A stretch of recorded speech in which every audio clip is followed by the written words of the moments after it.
राधा कृष्ण। भगवान कृष्ण ने किया 16,000 कन्याओं के साथ विवाह। पर वह 16,000 कन्याएं थी कौन और क्यों किया भगवान ने उनके साथ विवाह?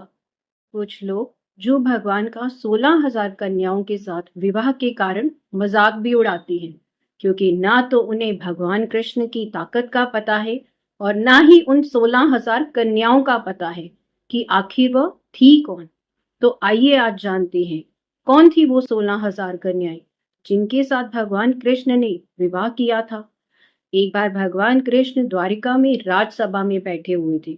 उस समय इंद्र भगवान से मिलने आए और बोले कि हे मधुसूदन, आपने अरिष्टासुर, धेनुकासुर, बकासुर, केशनी, पूतना, कुबल्यापीड़, कंस सब दैत्यों का संहार किया है, लेकिन अभी भी भूमासुर जिंदा है।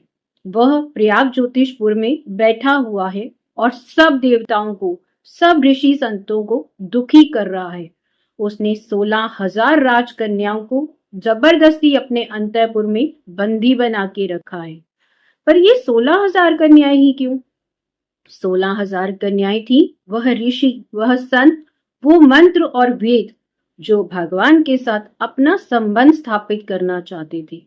ना जाने कितने ही सहस्त्र वर्षों से जो पूजा पाठ कर रहे थे, तपस्या कर रहे थे, लेकिन जैसे भोजन को खाए बिना उसका स्वाद नहीं बताया जा सकता, वैसे ही परमात्मा के दर्शन होने पर भी उनको प्राप्त करना, उस ब्रह्म संबंध को अनुभव करने का उन ऋषि संतों, उन वेद मंत्रों को अनुभव नहीं हुआ था।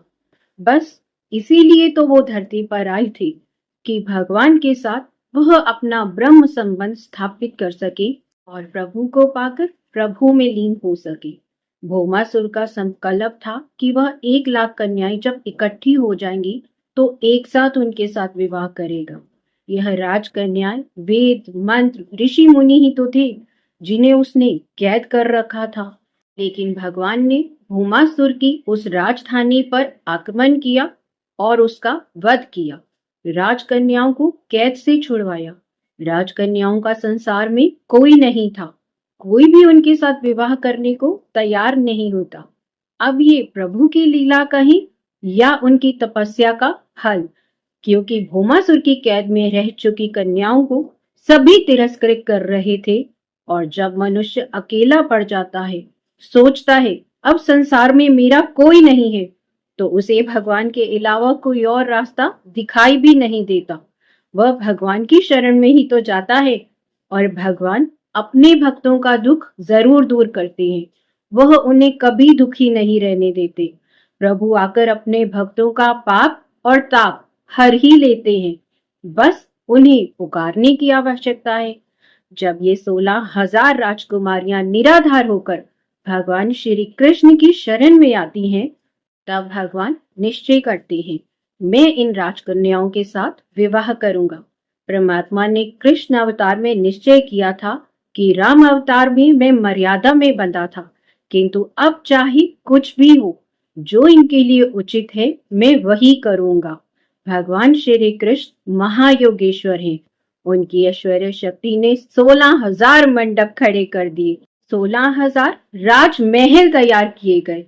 कृष्ण भगवान की स्वयं 16,000 रूप प्रकट हुए। इस प्रकार श्री कृष्ण 16,000 रानियों के स्वामी बने। भगवान कृष्ण ने हंसते हंसते इस संसार का जो बचा कुचा भार था वह भी उतार दिया और अपने लोक को गए, क्योंकि भगवान कृष्ण आए तो धरती का भार उतारने के लिए ही थे।